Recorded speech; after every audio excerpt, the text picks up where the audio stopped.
vamos a recuperar las dos funciones que tiene la evaluación formativa, que es, la primera es dar cuenta de aquello que está sucediendo, dar cuenta de cómo lo está haciendo, de cómo lo está logrando y qué dificultades va encontrando en el camino. Y por otro lado, la segunda función es la función de retroalimentación, función que en el campo de la evaluación tiene, diría, el mayor número de investigaciones en los últimos 20 años por lo menos, con mucho más desarrollo en estos últimos años. ¿Por qué? Porque la investigación ha mostrado el impacto que tiene la retroalimentación en la mejora de los aprendizajes de los estudiantes. En este dar cuenta tenemos básicamente tres cuestiones que nos importan considerar. La primera, que tiene que ver con algo de la tarea que estamos haciendo en estos momentos, la búsqueda de evidencias de aprendizaje, la utilización de datos cuantitativos y la necesaria, diría, imperiosa coherencia que necesitamos establecer entre los modos de enseñar y los modos de evaluar.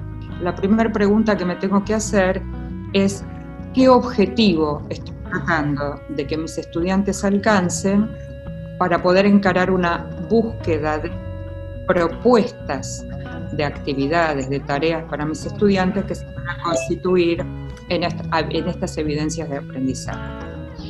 En segundo lugar, estas evidencias de aprendizaje que los estudiantes van a, de alguna manera, mostrarnos, van a tener distintos niveles de calidad. Va a haber algunas evidencias muy buenas, va a haber otras evidencias regulares, va a haber otras evidencias que no lleguen al cumplimiento de los objetivos. Por eso necesitamos articular estos niveles de calidad con criterios que van a responder a la pregunta: ¿qué importa mirar en la evidencia de aprendizaje de un estudiante? Los criterios, de alguna manera, van a ser las líneas, los hilos conductores que nos van a llevar a nosotros al trabajo con las rúbricas.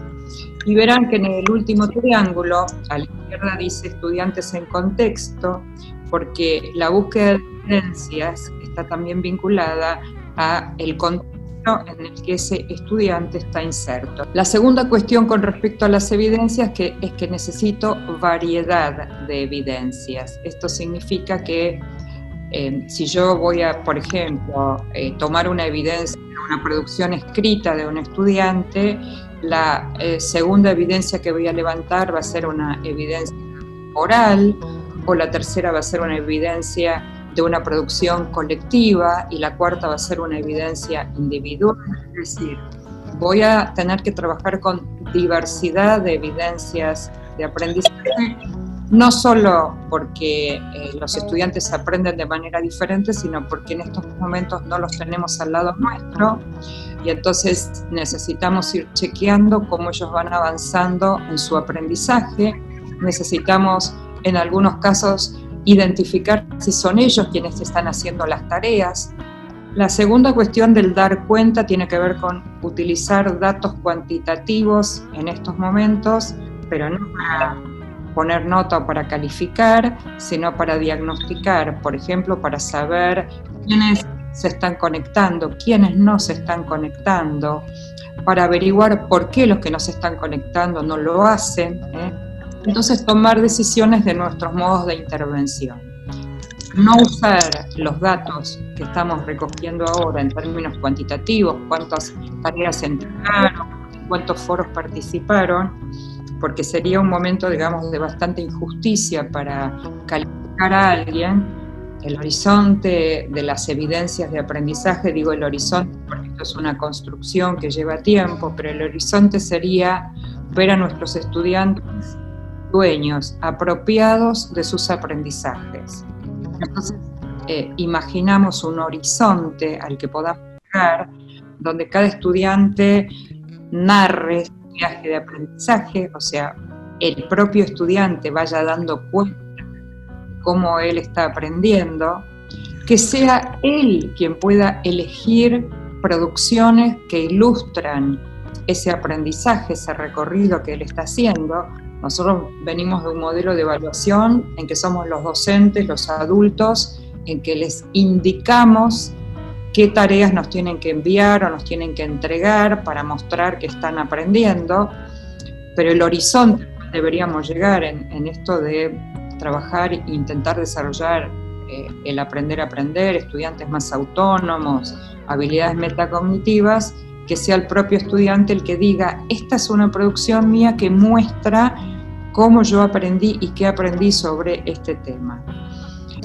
Antes de compartir unos ejemplos, decirles que los criterios de evaluación, que deben ser públicos y compartidos, son un derecho de las y los estudiantes. No es simplemente que estaría bueno que conozcan, sino es un derecho del estudiante saber qué estamos mirando de su producción, qué se espera de su producción, qué niveles de calidad existen en las propuestas, digamos, de enseñanza y aprendizaje que estamos planteando.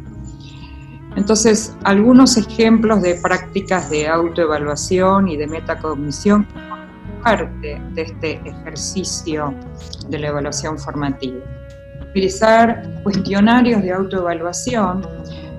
Yo les muestro aquí un ejemplo, pero por supuesto se pueden construir, o sea, cada docente puede construir un cuestionario de evaluación con los aspectos que quisiera que sus estudiantes respondan. No hace falta que sea tan largo, puede ser más corto. La idea es que el estudiante pueda responder a este cuestionario. Al principio, como todas las prácticas nuevas, los estudiantes contestan más bien lo que el docente quiere oír, ¿no? O quiere leer en este oficio de alumno, de estudiante, también definido por Perrin.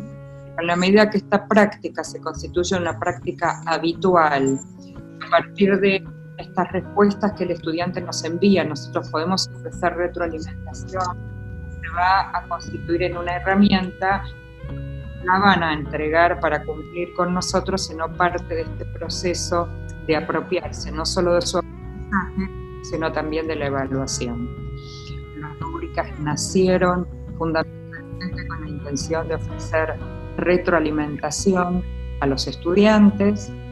Heidi Andrade fue la primera que escribió sobre rúbricas y dijo hay que trabajar con rúbricas para compartir, para que los criterios de evaluación sean transparentes, públicos y compartidos, y ella por supuesto plantea construidos con los estudiantes. Pero el antecedente de la rúbrica es la lista de cotejo, llamada históricamente lista de control, pauta de cotejo, que es, por un lado, cuantitativa o toma aspectos, ¿no? Sí, no, o frecuencia, que no nos da mucha información, pero si le agregamos la columna de pedirle al estudiante una evidencia y una columna para que el profesor o un colega retroalimente, podemos usar estas listas de cotejo, muchos aspectos que tienen que ver con habilidades o capacidades o cuestiones más procedimentales. Entonces, ahora sí entramos en las rúbricas, y un poco la intencionalidad de utilizar rúbricas compartidas tiene que ver con la variabilidad de criterios que tenemos los docentes frente a un mismo trabajo, a una misma producción de un estudiante. Es decir, hay tanta variedad como sujetos. Entonces, la construcción compartida en el equipo docente de las rúbricas nos permiten crear criterios comunes y establecer algunas miradas más pensando en que ese estudiante va a recibir una cantidad de rúbricas o de listas de cotejo de distintos profesores, cómo podemos compartir algunas ideas. Y el impacto mayor, digamos, que se ha visto de la rúbrica tiene que ver con cuando el docente usa la rúbrica con toda la intención de ayudar a mejorar los aprendizajes, ¿no? Más allá de que la rúbrica también se está utilizando para calificar, para que finalmente poner una nota, pero no es la función para la cual esta rúbrica se creó. Les muestro aquí un ejemplo. Fíjense que esta rúbrica tiene arriba de todo los objetivos que el estudiante tiene que lograr, que tiene que alcanzar. Es difícil trabajar con una rúbrica, yo no tengo claro, o sea, qué se está esperando que yo aprenda. Entonces, arriba la rúbrica lleva los objetivos. Si estuviera trabajando con niños de primaria, escribiría los objetivos en un lenguaje que el niño de primaria pueda entender, por supuesto, y eso vale para todos los niveles de escolaridad. Tengo a la izquierda 2 ejemplos de capacidades que me interesarían evaluar: capacidad para reflexionar, capacidad para planificar una investigación. Y tengo aquí 4 niveles de calidad, identificados como experto, habilidoso, aprendiz y principiante. Obviamente puedo cambiar el modo en que denomino cada uno de estos niveles de calidad. Y lo que tengo aquí dentro son descriptores que describen, sin juicios de valor, sin adjetivos calificativos,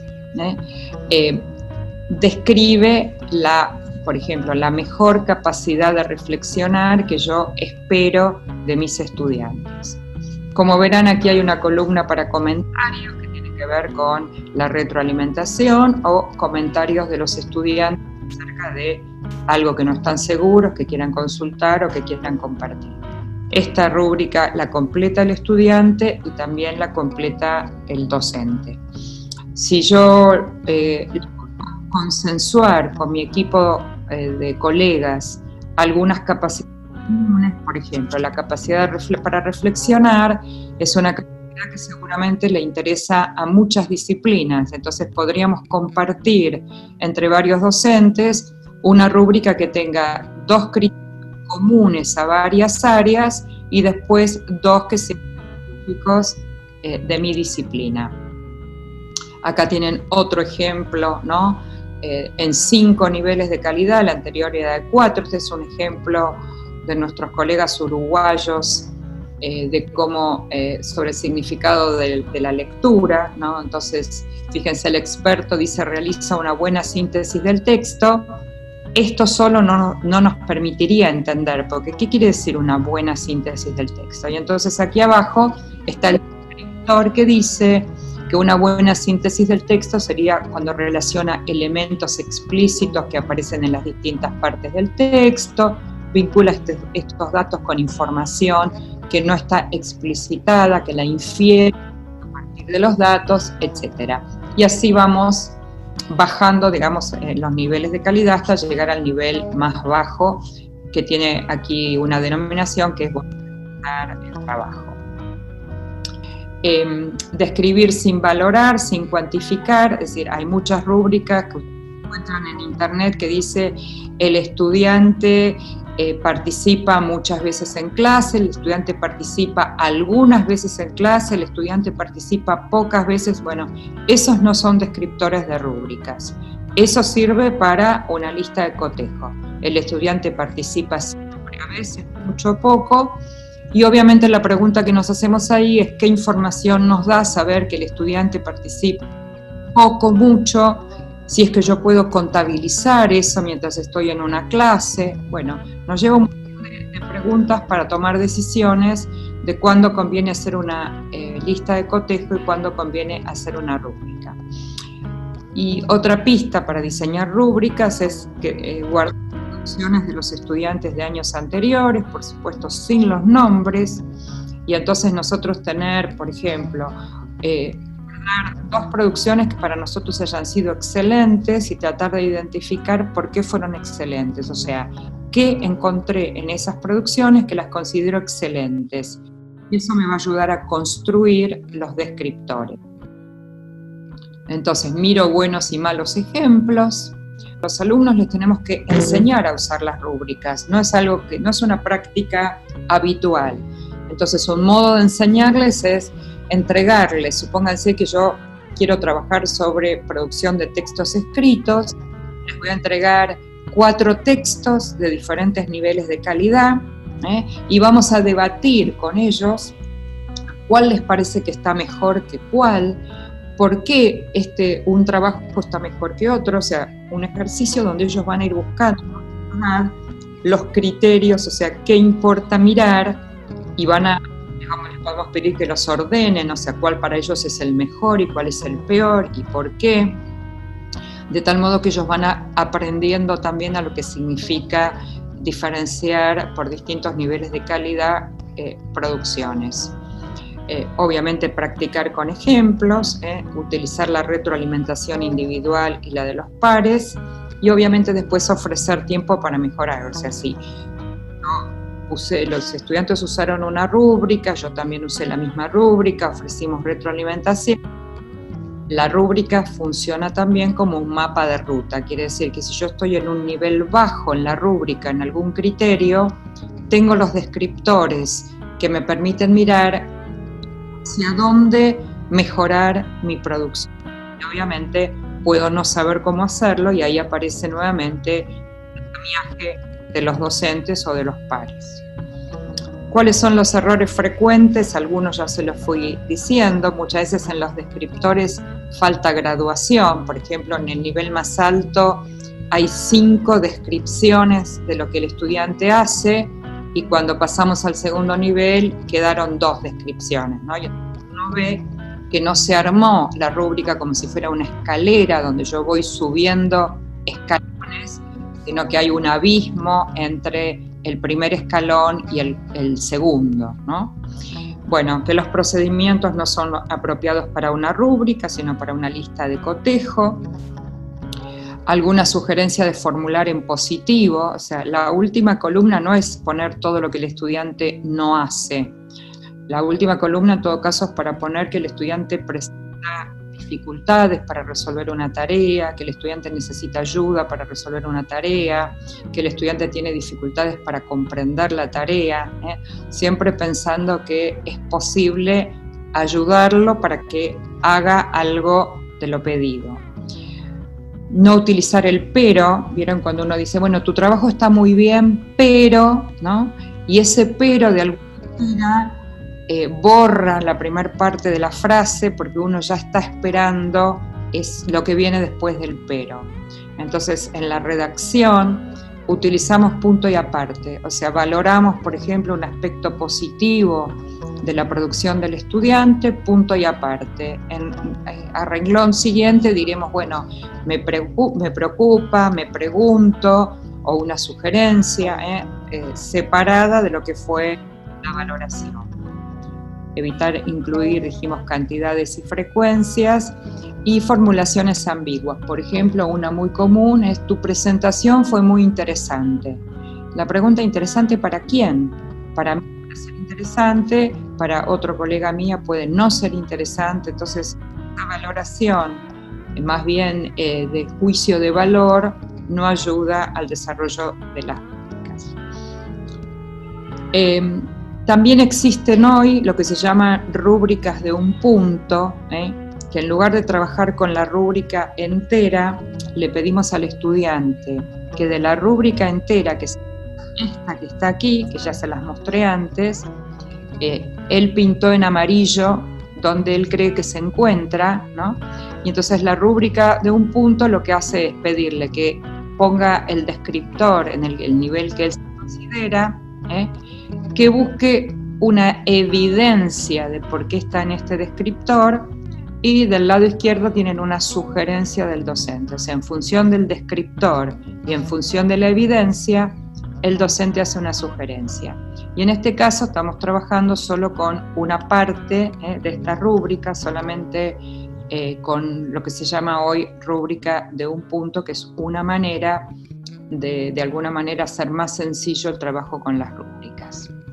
Lo último que les voy a mostrar es ejemplos de producciones, o sea, yo puedo hacer una rúbrica para evaluar producciones de los estudiantes.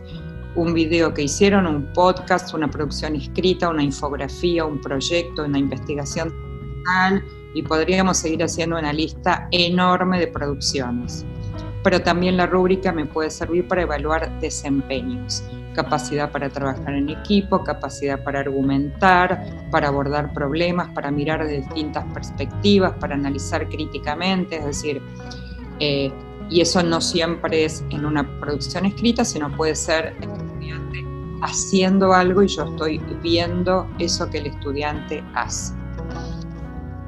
¿Es difícil hacer rúbricas? Sí, las primeras veces da trabajo, porque justamente la intención es que no sean lo menos subjetivas posibles, que sean bien descriptivas, que estén escritas en un lenguaje que el estudiante entienda, que no tenga que explicar yo cada criterio de evaluación que plantee, sino que pueda ser claro mi lenguaje, que esté escrito en primera persona para que el estudiante pueda mirar su producción y pueda dar cuenta de cómo él identifica su producción en cada uno de estos sus niveles. Entonces, hacer una buena rúbrica lleva tiempo. Les decía que en internet hay algunos ejemplos de rúbricas, hay que tener cuidado que sea una rúbrica y no sea una lista de cotejo, y puedo utilizar una que encuentro en internet y obviamente mejorarla porque no voy a encontrar exactamente la rúbrica que yo necesito.